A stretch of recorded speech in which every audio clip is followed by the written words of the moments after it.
I didn't set out to do this as a business. I set out to manifest the vision I had for a compassionate world. And this is what it looks like for me based on what I love and what I'm good at. Welcome to the Business for Good podcast, a show where we spotlight companies making money by making the world a better place. I'm your host, Paul Shapiro, and if you share a passion for using commerce to solve many of the world's most pressing problems, then this is the show for you. Welcome, friends, to episode 47 of Business for Good. I hope you enjoyed the last episode about Goodwill's business model. I appreciate it, especially those of you who told me that you are now getting your dog toys from Goodwill. Certainly a win for the planet to avert new toys from having to be made, and a win for your furry friends who now get even more toys since they are only 99 cents each. Now, normally on this podcast, we focus on for-profit companies using innovative commerce to solve serious social problems. Last time, however, it was of course about a nonprofit organization using commerce to help the homeless. And this time, we're going to focus on another non-traditional type of business, the life of a solo-preneur. That is to say, the life of a business person who isn't trying to build a team and grow into a huge company, but rather someone who goes it alone and makes a business work essentially all by themselves. In this case, the solo-preneur who will be sharing her tips is a longtime friend of mine and someone I admire very much, Colleen Patrick-Goudreau. If you're interested in the plant-based world, you likely already know her name since Colleen is essentially a brand unto herself, often known as the Joyful Vegan. In fact, the Joyful Vegan is the name of her latest and 7th book.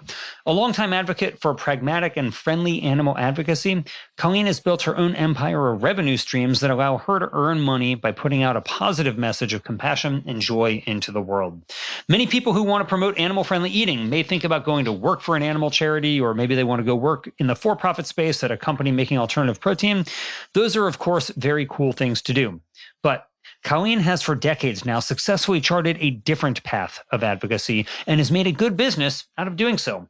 Whether it's earning revenue from her books on vegan eating, from sponsored vegan-friendly vacations that you can go on with her, from online cooking classes and more, Colleen has a truly diversified approach to ensuring her own living while urging the rest of us to adopt a live and let live mentality toward other animals too. As you'll hear in this interview, Colleen really was an influencer long before there was social media. She was collecting small contributions from fans of her work long before there was Patreon. She was podcasting for animals long before most people even knew what a podcast was. And she was writing plant-based cookbooks, of which she's now sold more than 250,000 copies, long before there was an internet full of unlimited plant-based resources. In other words, Colleen really is an OG of the plant-based advocacy world. So enjoy listening to her story of how she got started and how she's made her business of advocating for compassion for animals work for so long. I now give you my friend, Colleen Patrick-Goudreau. Colleen, welcome to the Business for Good podcast. I'm honored to be here, Paul.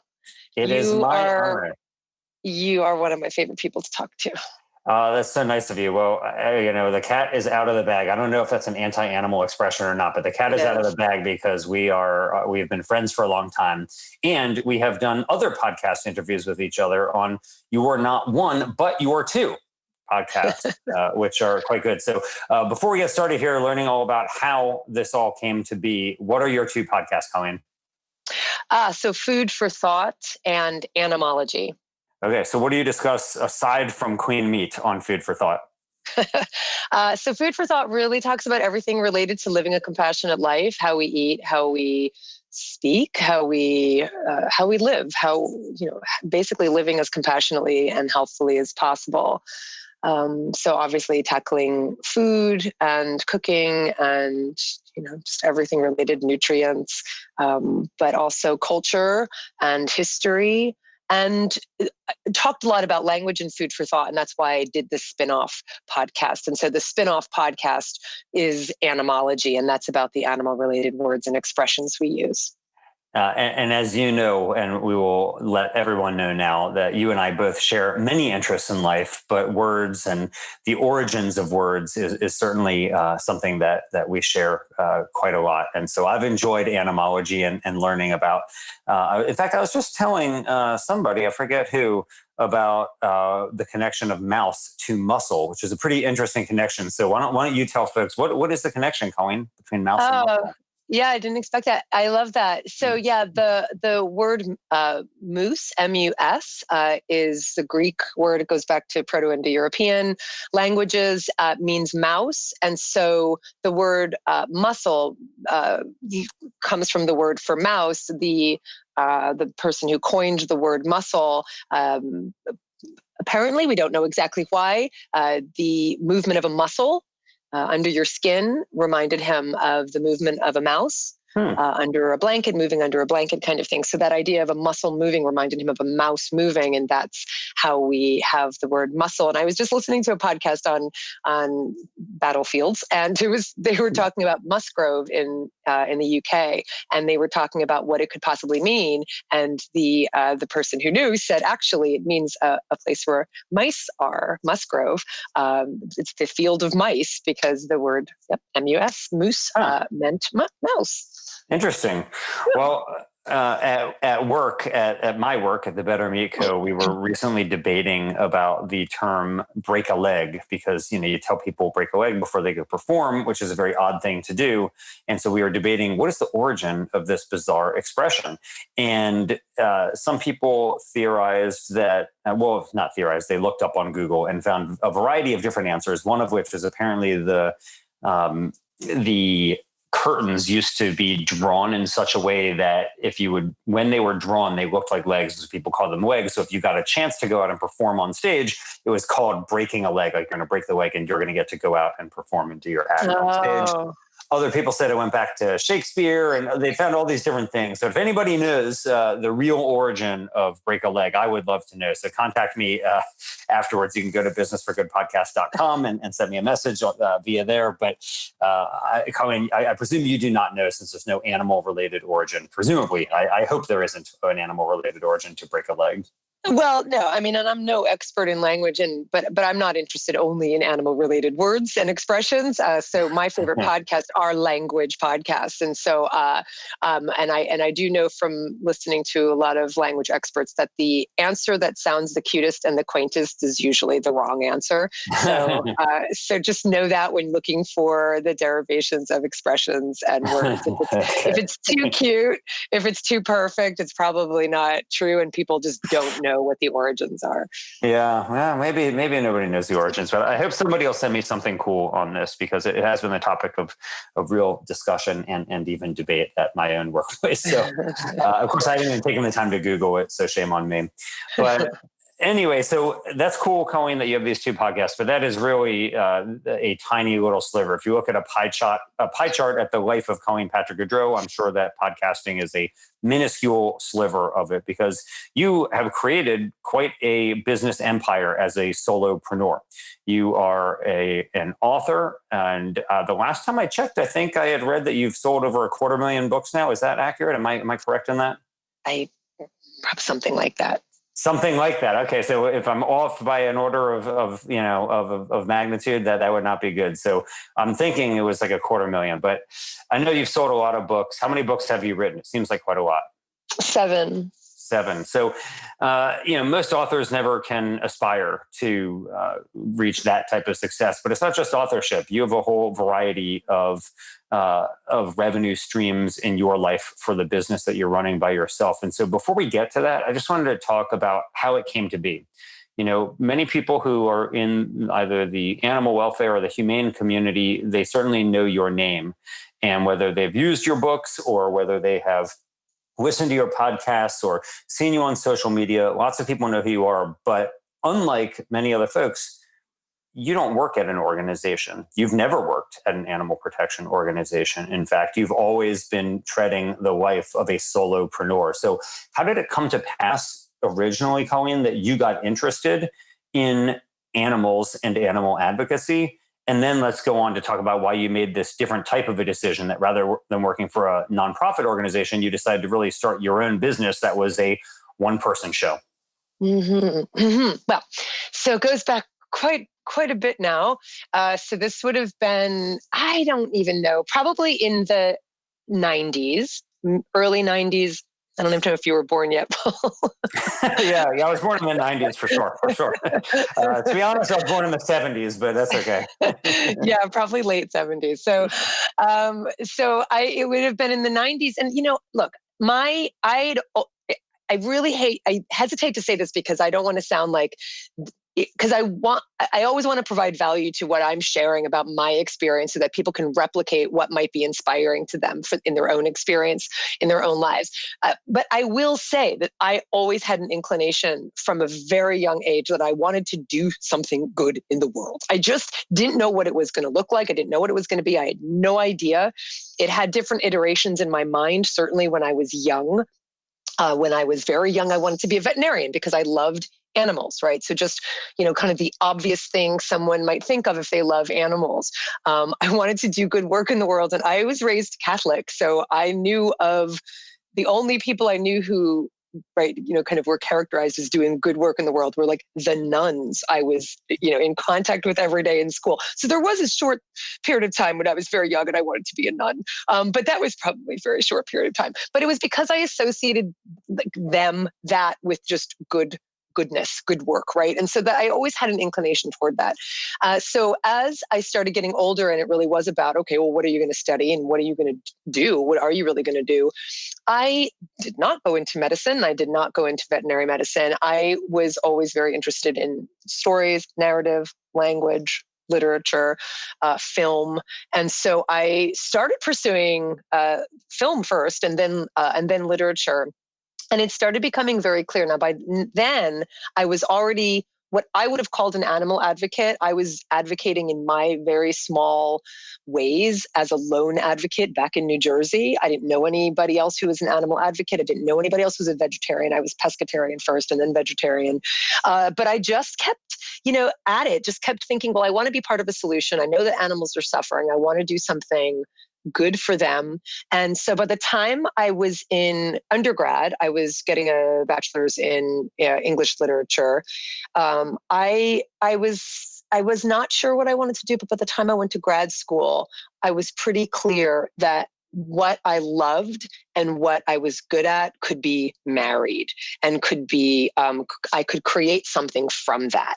And so I didn't know what it was going to look like. So I thought I was going to go teach university level. I thought I was going to go on and do that, but I got very jaded in grad school. And so knew I wasn't going to go the traditional teaching route because I didn't like the idea that someone would be giving me a curricula that I'd have to follow and teach exactly what someone else told me to do. And so I was also very willful from a very young age. So my personality was also such that I knew I always wanted to do something on my own. And that I wanted to be the creative force behind it, that I wanted to manifest my own vision.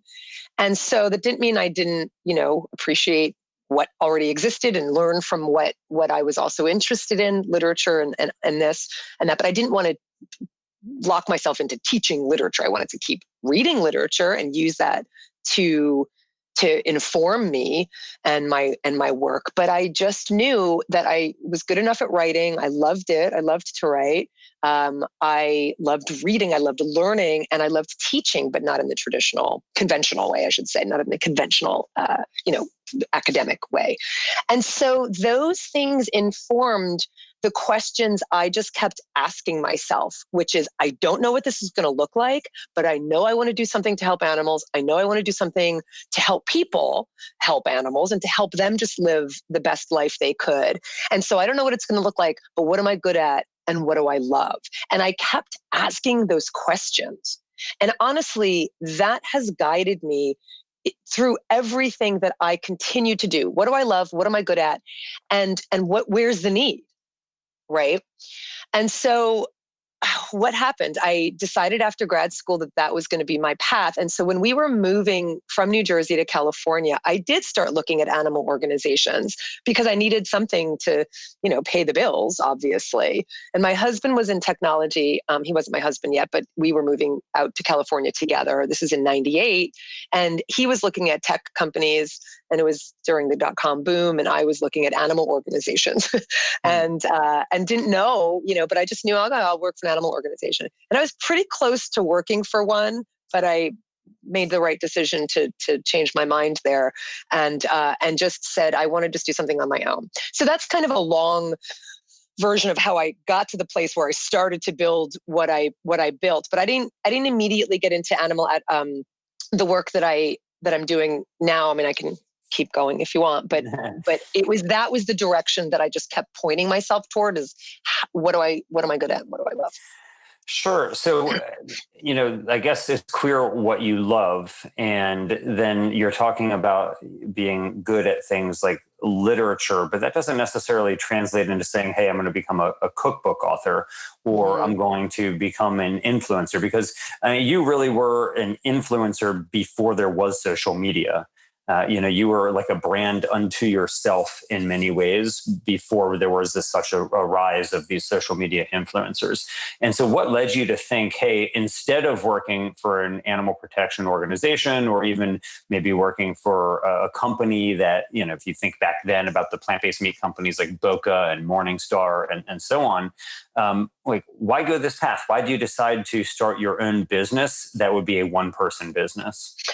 So by doing what was right in front of me and realizing what I was good at. So the thing that was right in front of me. So, it's not to say that I didn't do a couple things that I realized I'm not comfortable with that. I don't want to do that, or I'm not good at that. But what I started doing very quickly. So interestingly, I was actually part of a Unitarian church here in Oakland, and they're very social justice oriented, the Unitarians. And so that was one of the things that drew me to that place. And the reason I started looking for anything is because we were moving out here. I didn't know anybody, and I wanted to have some kind of community. And so being a very social justice oriented and very literature and music oriented place, we started going there.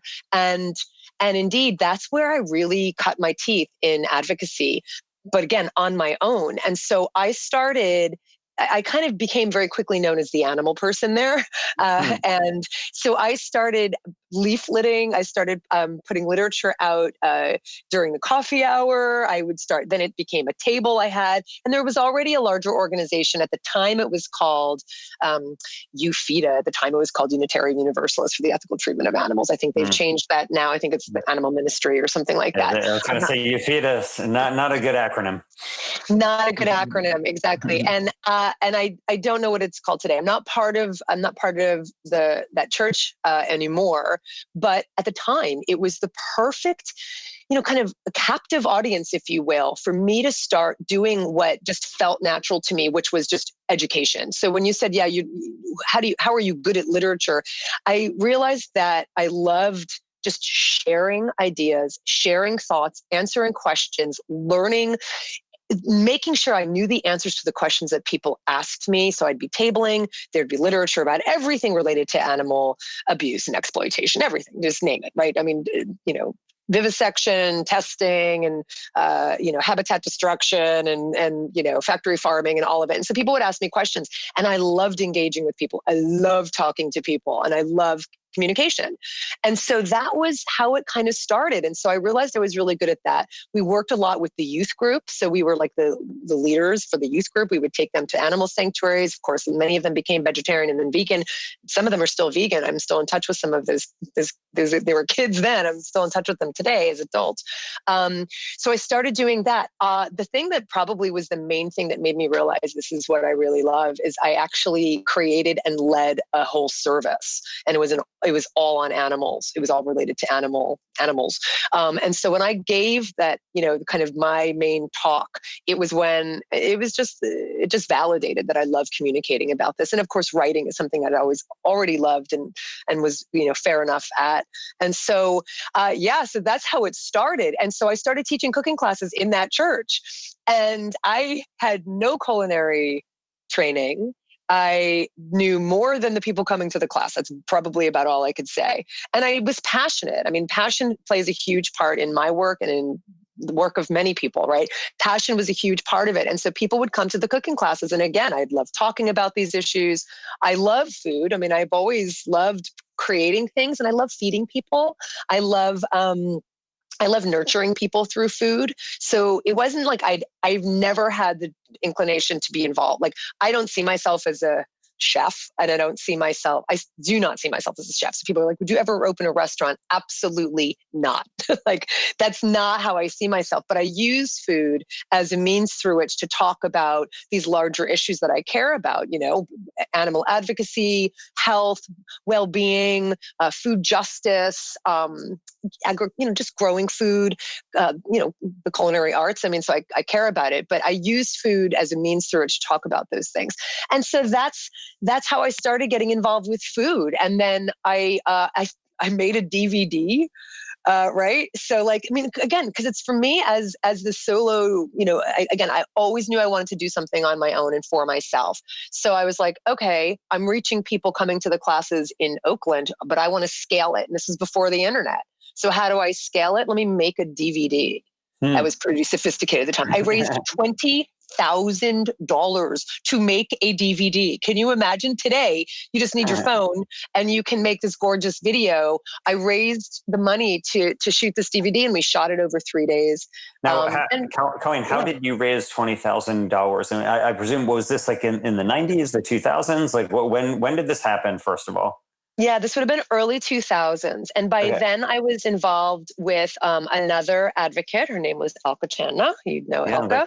I love Alka, the Compassionate Cooks. I had your DVD. Trust me, I'm very familiar. But how did you raise $20,000 from investors, from donors? Like, how did you get 20 grand to make a DVD in the early 2000s? So at the time, we raised some money from some nonprofit organizations, foundations. So we had raised, I think, maybe 5 or 10 from them. And then there was an amazing advocate. Her name was Polly here in the Bay Area.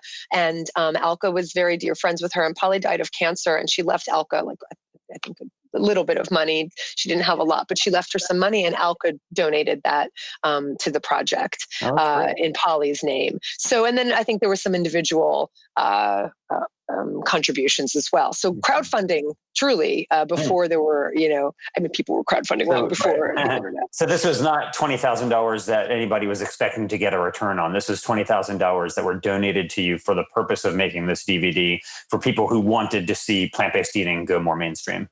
That's right. And we sold the DVD.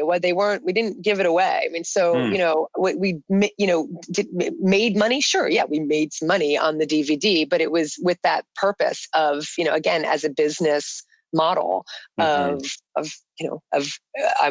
this is a value we're giving. People are paying money for that value. And so you get the money in exchange. Obviously there were lots of costs involved. So it wasn't a huge money-making venture, because the physical DVDs and the design we had, we paid for, and shooting and all of that. So we did, so it wasn't like a huge return, but it was something. And it was the beginning of, wait a second, there's a way to do this. And make it feasible and make it create a revenue from it. And the classes were that for me as well. I mean, again, do you remember, Colleen, how many DVDs you sold? Oh God, how many did we print? I mean, 5,000 maybe. Mm-hmm. Yeah. So I remember in 2001. At the time, I was working at a nonprofit organization called Compassion Over Killing, and we did an undercover investigation at a factory farm, and we made VHS tapes. And I remember we printed 1,000 of them. We didn't have an office in my apartment, which was a 1-bedroom apartment, which I was living in with my then girlfriend and our dog and her art studio. I mean, it was like this apartment was not a lot of empty space. And we put all 1,000 of those VHS tapes in my apartment, and we sold them. And we made this documentary about the investigation, and we sold them. And I remember when we sold the 1,000th VHS, I said to my colleague, my friend and my colleague, Mian Park, and I said to her, I was like, I cannot believe that 1,000 people have watched this. And maybe if they showed it to a friend, maybe even 2,000 people have watched it. And I was like, just so blown away that, that 1,000 or 2,000 people might have seen this. And of course now, you put a video on YouTube, and if you got that, you would consider it a complete dud. And so, the point is, like, it's just so dramatically different now. And I can imagine with you making these DVDs, 5,000 of them to you at that time must have seemed like a really tremendous advancement to sell 5,000 DVDs. For sure. It was huge. It was huge. But what, but what I realized also very quickly was it's the business part that you just need, like it's everything. I mean, you have to have a plan, the marketing, the distribution, like it's intense. I mean, just all of that. And obviously for people who are business minded and want to do that, it's so exciting. And someone else may have, run with that and made a business out of that alone. But for me, it was a tool for my advocacy. And I just wanted to do more of that, but in a more sustainable way. So I was super excited about it. And of course, being someone who's just always wanting to act and do, the next question was, okay, what's next? What's next? And so I had sat down with the guys I had hired, the producers and director and sound guys, we become very good friends. And I said, what do you want to do? Like, it's, the internet was starting to kind of come about now. And it just didn't make sense to make another DVD. It was expensive. You have this physical thing. And so did I ever tell you this? This is great. Mark said to me, he said, I get that you don't want to do another DVD. That makes a lot of sense. Really, what you should do is you should start a podcast. And I said, I think that's a brilliant idea. And my husband is a musician on the side. And so he had a microphone. I said, so would that be what I need? He goes, yes. And I said, he's got like a little sound thing, audio thing. Do I need, like, that would help, right? And he goes, yeah. I'm like, I think it's brilliant. That's really fantastic. One question, what's a podcast? I didn't really know what a podcast was, but I knew it was a way to get my message out and to talk and share these ideas. And so I started doing Food for Thought in, was it 2006? Wow. It's when I started that podcast. Long before the podcast boom. I think back then in 2006, the only person who I knew who regularly listened to podcasts was Bruce Friedrich. And you remember now who is the executive director of the Good Food Institute. But back then he was doing other things with his life. And he was telling me about how he spends all of his bike rides listening to podcasts. And I remember thinking, one, that seems dangerous. And then two, I was like, what is this? I didn't even know what it was. But you were doing it. So good for you. Yeah. And Bruce's audio, I remember his was a veganism in a nutshell. Oh yeah. Well, he did that like as like a DVD, I think, or like some audio thing. Audio CD. Yeah. CDs. Yeah, that's right. Yeah. But his podcast consumption, to my recollection, it was like political type things. It was, things about politics. This is my recollection of what he was listening to, but we'll confirm with him. Yeah, there just wasn't a lot. I mean, I've always loved the audio medium. I've always loved radio.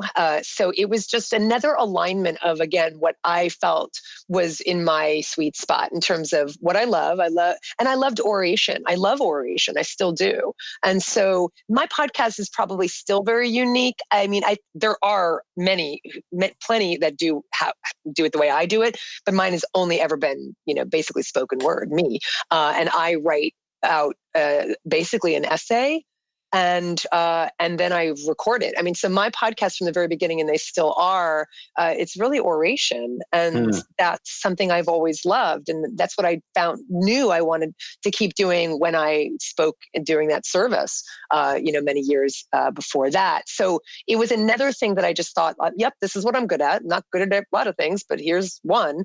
And so that's how I started doing the podcast. And then what started happening, and this is the fun part of the story, people started sending me like money, like in the mail, like dollars, bills, coins, because they were so moved by what I was sharing in the podcast, and they started, making changes in their own lives and were moved by the content and moved by the work and didn't know how else to thank me other than giving me money. Amazing. And it was amazing. It was such a beautiful gesture. And it's really informed. I mean, it validated and informed and still informs the way I think about money, which is it's an exchange of value. It's value for value. And so was this the first time that you started thinking there may actually be a real business in doing this? Or yes. Had you been thinking, okay, so people start sending you money unsolicited. And Yes. I mean, it's almost like Patreon before Patreon, but with Yes. actual hard cash in the mail. Yeah. And so now you're sitting there pulling in what I would imagine is a modest amount of money and thinking, geez, if I'm not even asking for anybody to pay and they're just sending it to me unsolicited, maybe there's a business here. So how did that lead you then to go on to create this empire, like a constellation of revenue streams that you have now? And let me just tell us, like, what are the revenue streams that you have now? So obviously there's authorship, but what else is part of the Colleen Patrick-Groudreau entity? Well, let's get there, because I think that it's fun to unfold it, because it's part of this larger narrative of asking the questions and then getting the answers and then making it happen. And so, but I will tell you that my tax accountant says that she doesn't know anybody else who has like the number of revenue streams that I have. And it doesn't mean it's like a fortune. It just means that like, there's a number of them. And it also means that in a time like this with the pandemic, where one completely stopped short, we can't do the trips. I at least I have others, so I'm not dependent on just one. Right. So that's and for people who don't know what the trips are, we will get to the trips, because I know that those are, I believe, your number one source of revenue, actually. So, but keep going on the story, Colleen. Like, so you're getting this money in the mail, and you're thinking maybe there's a business. Do you decide you're going to create an LLC? Like, is there a Joyful Vegan Incorporated? Like, or is it all just like sole proprietor, your own money coming into you personally? Right. And so let me make this clear too. I was working for a nonprofit at the time. It wasn't an animal nonprofit, but I was working for an organization. I was the content director. And that's a whole different story about how that happened, but it was also incredibly serendipitous. And it was a response to the question I had been asking of what do I love and what am I good at? And it became a job. It was a hobby I was doing, an activism, like philanthropic hobby that turned into a job. So I really enjoyed the work I was doing with this nonprofit. And I was there for 5 years, probably 5 years. So I was building all of this while I was working there. So the small change I was getting from the podcast listeners and the money I was making from the cooking classes was supplementary. And it was very much because it was enabling me to see that there could be a business, because but luckily I could figure that out while I was working full time at this nonprofit. So I was building all of this. I was doing the cooking classes. I was doing the podcast. I was doing the DVD. And basically I was working 2 jobs. I mean, that's really what I was doing. So one of the things I always tell people who want to do the thing they want to do, but how can I leave my job? And I can't leave my job. I need to pay the mortgage or the rent or what have you. And I'm like, of course you shouldn't leave your job. Like, there's responsibilities you have and you have to stay in your job, but you might have to work 2 jobs while you build the thing that you want to do. And that's what I did. And so the fun thing is I stayed longer at that job than I should have, because I was afraid. I was like, how am I going to make money? How am I going to make money with the change that I'm getting from the podcast and the cooking classes? How would I possibly make money and survive and pay bills and that kind of thing? And so guess what?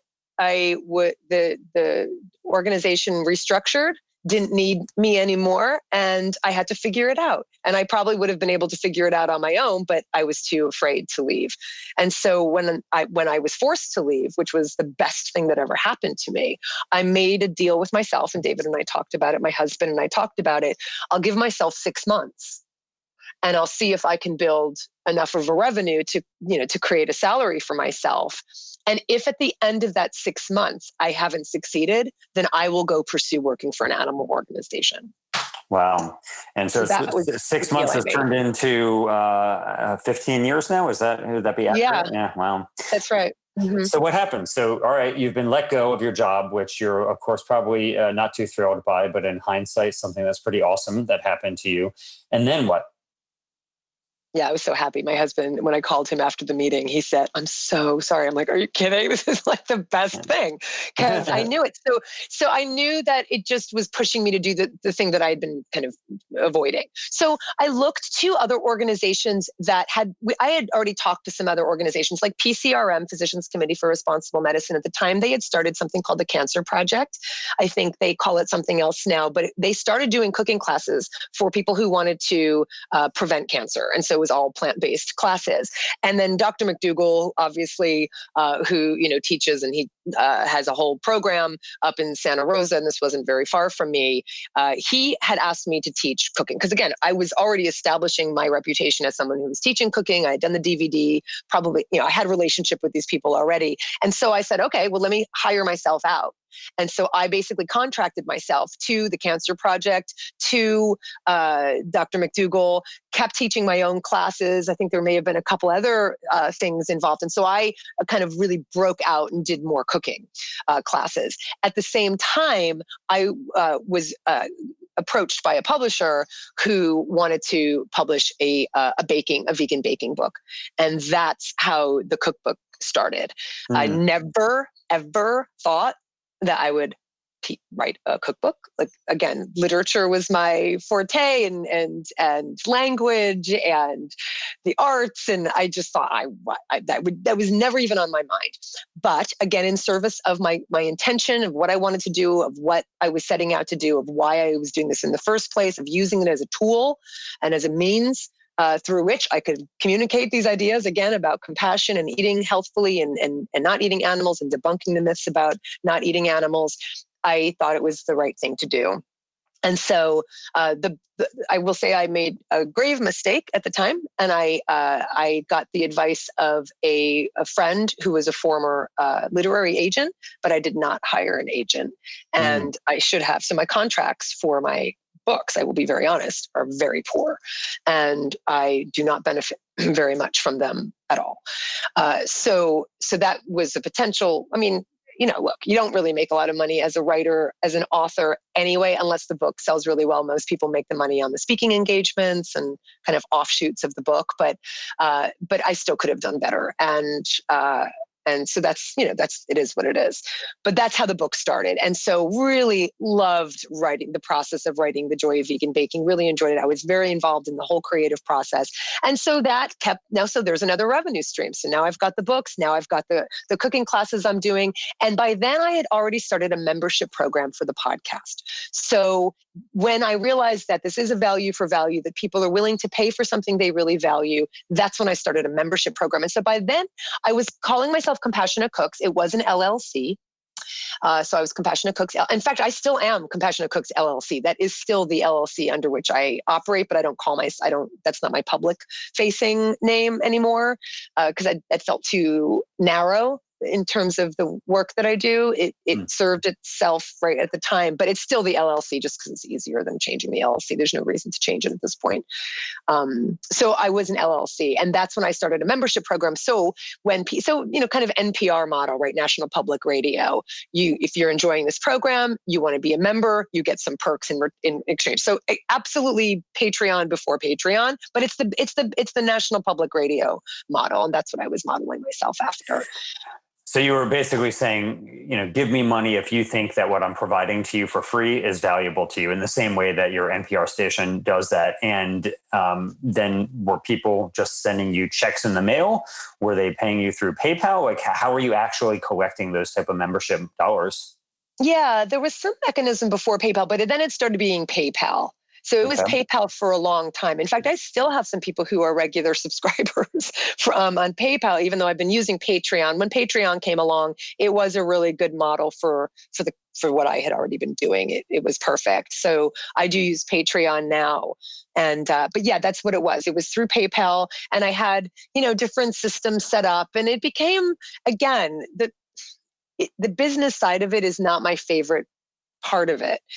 Because again, someone else would have run with that and made some really robust, revenue minded, focused plan that I just didn't, because I just wanted to keep creating the content, and I just wanted to keep creating the work that I was doing. So that's morphed into different things, but that still stands. And so the Patreon supporters, so aside from the trips that we're going to talk about now, aside from the trips, my support is primarily, like, I would not be able to just spend my days creating content and researching and writing if it weren't for my Patreon supporters. It is what enables me to not have to go get a job.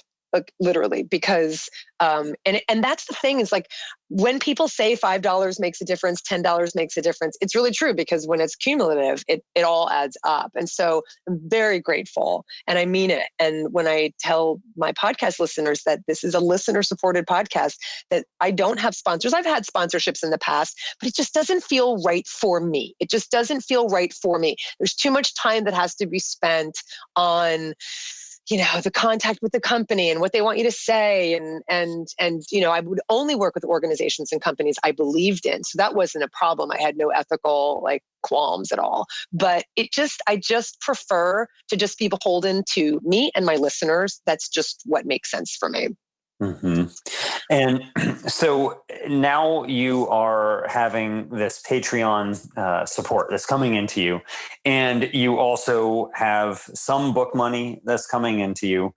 And was there something else before the trips that was also a source of revenue for you aside from those two? Little bits of things here and there. I'm trying to think what else it would have been. Some speaking engagements. I mean, I would, but I do so many for free, but there would be some, and I'd have help with my assistant who would reach out. And again, value for value, right? This is my time. This is my expertise. And so value for value, there were some speaking engagements, a bit of that. I stopped teaching the cooking classes to focus on the writing, and the cooking classes are laborious. It's a lot of work to prep in advance, to make the arrangements, to rent the space. It's very costly to rent the space, prep all the food. My angel of a husband would help me load up the car. Then I would drive to whatever location it was, whether it was Santa Rosa or Oakland. I'm here in Oakland, California. And then unload the car. And I always had amazing helpers in the classes, but then teach the class. I taught for 3 hours at a time, which was a little insane. I don't know why they were 3-hour long classes. And then cleaning everything up, and then putting everything back in the car, and then coming home. It was a lot of work. If I had maybe a studio where everything was there all the time, it would make more sense. So I stopped teaching the cooking classes. And so what was happening, and I taught for 10 years. I stopped teaching for Dr. McDougall maybe a couple years ago. So I taught those ongoing, but my classes lasted about 10 years just because, like I said, they were just too much work. And so then one of my passions has always been travel. I love to travel, and my husband does as well. And so we started traveling with, I know what it was. So we love to travel, but then there was a company who asked if I would host a trip to Italy, and that I would get the people, and they would, and they would run the trip. They would, because I'm not going to create the whole itinerary, even though I do enjoy doing that when we do our own trips. That's not where I want to spend my time. So it was a good partnership in terms of, I got a little, basically a speaking engagement, if you want to call it that, for hosting the trip. And then I, reached out to my folks, both on my mailing list, because by now I've built up a mailing list and trust, and now followers on social media, because now obviously tapping into the social media world.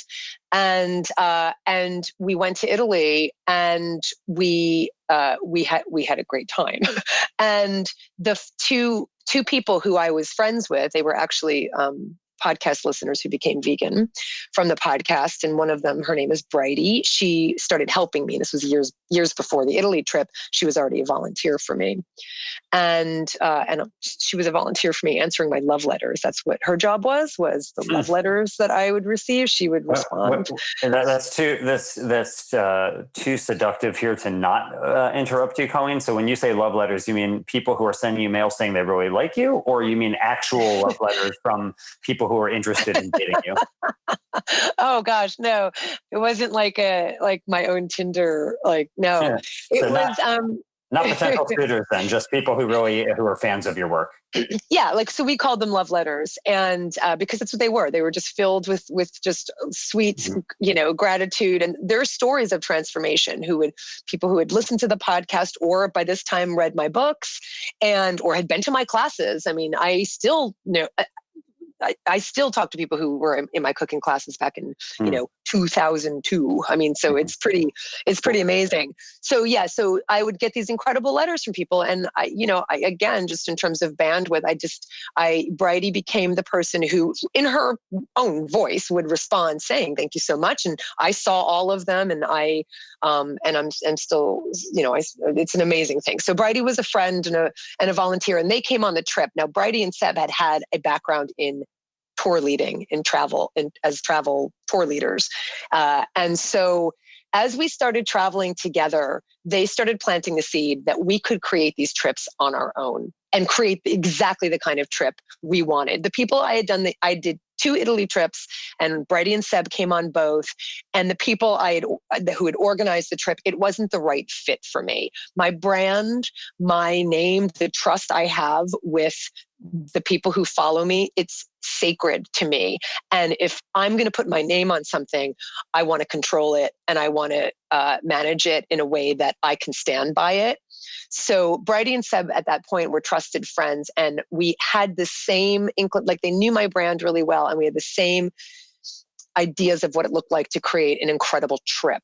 And so we started traveling more together, and they started planting the seed of doing our own trips together. And it was when we were in Rwanda in 2016 that Bridie and Seb are their names, said, we need to do a Rwanda trip. And I thought, that's crazy. It's expensive to go to Rwanda. Like, people aren't going to pay this. Like, he's like, yes, they will. It's, again, value for value. They'd be traveling with you, seeing gorillas, mountain gorillas. Diane Fossey had been my hero for so many years, seeing chimpanzees and everything that we had done that made this trip so incredible. And so we thought, what have we got to lose? Seb said, listen, I'm going to put together a Thailand trip. They lived in Thailand at the time. Let's see how it goes. Let's see if you can fill it up. Let's see what it looks like. Let's see how the trip goes, and we can go from there. The trip sold out in 2 weeks. Wow. The trip to Thailand. And it was such a phenomenal success that the people who were on that trip heard us talking about Rwanda and said, if you put together a Rwanda trip, we will come. And so that's how it started. And we put together the Rwanda trip. It sold out in 2 days. And it was mostly from people who had come to Thailand. We had also done a Vietnam trip, and all these trips revolve around, incredible travel, and it's high-end travel. It's really lovely high-end travel. We obviously take care of all of the food and make sure people get the most high-end vegan food wherever we travel. And then there's a lot around, obviously, local culture and people, but also animal advocacy and some kind of animal protection wherever we go. And so we did Thailand, Vietnam, we did Rwanda, and because Rwanda sold out so quickly, we added another one, and that one sold out in a few weeks.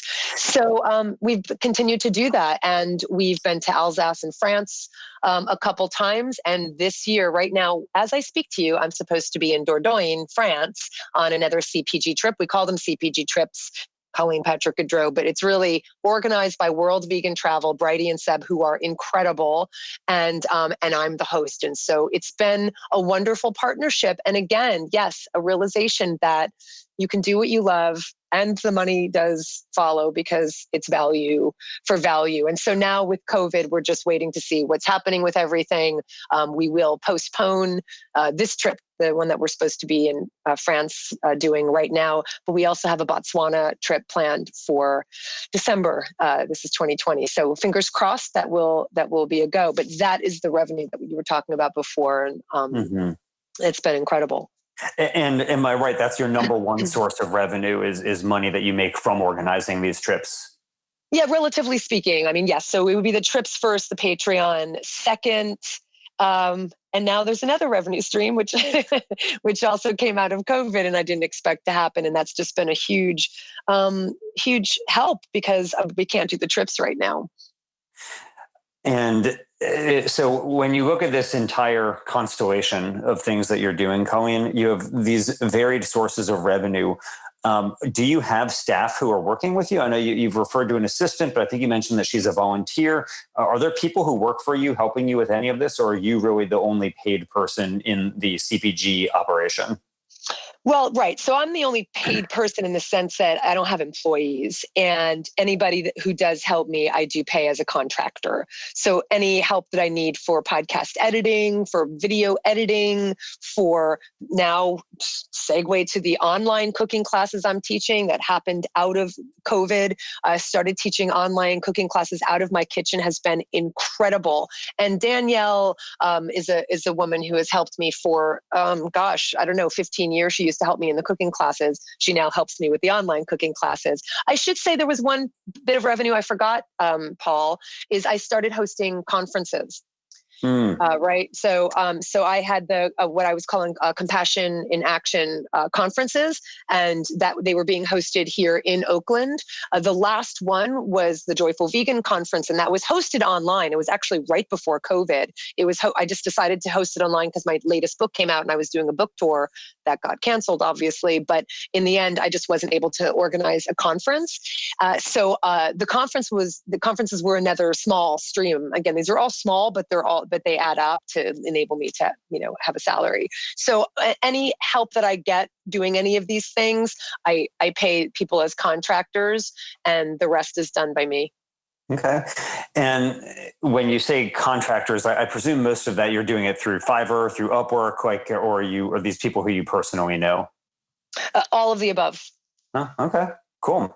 Yeah, I've used a lot of Fiverr and Upwork folks who are making a good living from things that I've done, and I've wondered about it, like in terms of the ethics, because people will say, oh, well, isn't it better, you want to hire local and you're paying lower wages to people because they live in other parts of the world, like in let's say in Bangladesh, and which is where I have hired people from before.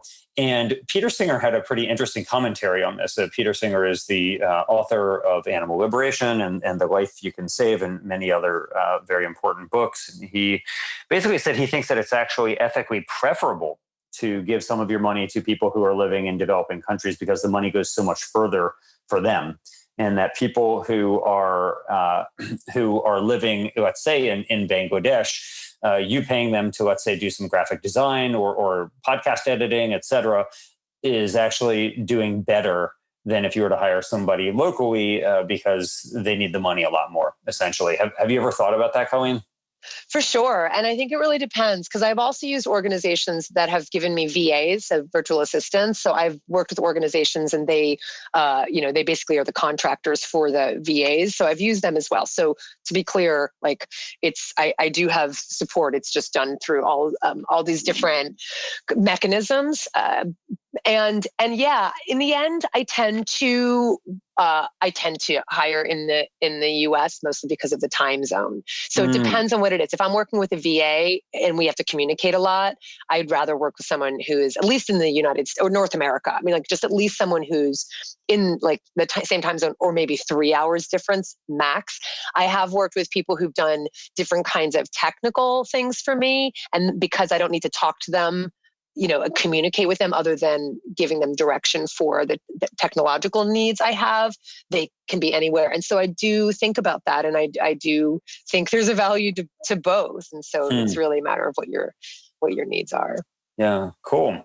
Well, it's an impressive story, Colleen. And as somebody who has been your friend for, I feel like about 2 decades, I feel like there's a lot that I didn't know about what you're doing. So for me, it's very enlightening just to learn about not only the varied revenue streams, but also the story of really how this all came to be. So, Colleen, if there are people who are looking at your story and realizing, maybe I should be a solopreneur. Maybe I don't need to go work for an organization or start my own company and raise a bunch of venture capital and bring on all these employees. Maybe I can start a one-person business, essentially.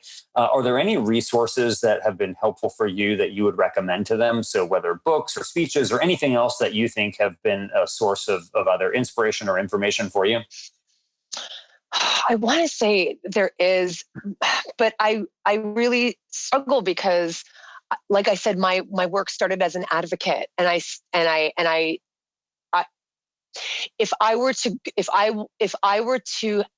have set out to create a business, I would have done things a little differently. And that's not to say that I would have become, I would have gotten an MBA, because it's just not I'm not interested in that. But I would have created more of a plan. Literally a business plan. I mean, and I do in a way. I mean, I create goals for myself every year and every day. Every day I have my goals, and every week I have my goals, and every year I have my goals. So I've always been very structured and very self-disciplined and very driven. So those are characteristics that I would say, if you are interested in being a solopreneur, then those are going to be your aid. If you want to do more business things, I really encourage people to just go and become an expert in that field and become an expert. If you want to lead an organization, please go get leadership training. I think it's one of the, I think we can all do better in terms of leadership, because so many, especially in the field of animal advocacy or veganism, especially from a nonprofit perspective, it tends to be built by visionaries, and they're not necessarily good leaders. And so just know what your weak points are and go strengthen them, and know what your strong points are and just use them. I didn't set out to do this as a business. I set out to manifest the vision I had for a compassionate world. And this is what it looks like for me based on what I love and what I'm good at. So for me, like an early influence was someone like Joseph Campbell. I mean, I literally was drawn to that. The power of myth, the power of the hero's journey, like following your bliss. And it sounds so woo-woo, and I'm not into woo-woo at all. But there really is something to follow your gut, trust yourself. There were many, many opportunities along the way I could have done things differently, but I stayed true to what my vision was and has been, and just really trust that I'm doing the right thing. And I'm not I'm not a millionaire. I'm not, but I'm very happy and I'm very grateful to do work that I feel is meaningful. Certainly gives meaning to me. And, from what I've heard, I'm very grateful that I feel like it's given meaning to others. Well, that's great. And rest assured, Colleen, you are not the only person who has cited Joseph Campbell as a source of inspiration for you on this very podcast. Yeah. Yeah, right on. So then finally, there are a lot of ideas, right? Like the number of paths that are open to us really are seemingly infinite. You chose this path, but are there other things that you hope that people might do? Maybe other companies they might start, or whether it be a one-person company or a multi-person company that you hope that they will start to help do something good in the world, whether for animals or for the planet or for, frankly, anything that would make the world a better place? Yeah, that's always the question, right? Like, if I had this much money, what would I do? Or if I didn't have to do this, what would I do? Oh gosh, there's a lot of. Yeah, maybe not what you would do, but maybe. Yeah. But also, if are there any companies that you wish existed that didn't exist?